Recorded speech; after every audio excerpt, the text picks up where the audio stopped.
ខាងកើតដុះអត់សូវល្អចាំមើលដើរទៅខាងលិចមើលស្រែពីខាងលិចមើលថា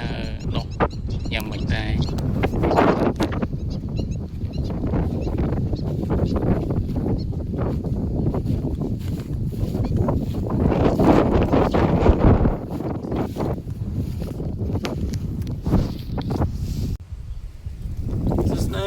បងប្អូនពុកម៉ែទាំងអស់គ្នា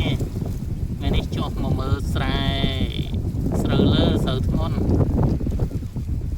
ព្រុសបានហ្មង5ថ្ងៃហើយមើលទៅដោះបានស្អាតដោយកន្លែងពូកន្លែងគោកចឹងទៅយើងមើលទៅឃើញទៅស្អាតហើយដូចជាទឹកអីគឺ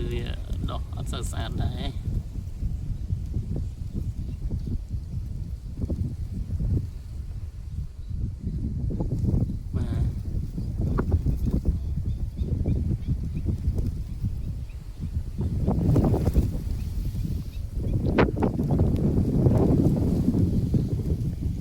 ដូចជាកន្លែងនេះអីវាមានទឹកដក់ជាថ្លុកអីដល់ពេលចឹងទៅវាអត់ដុះ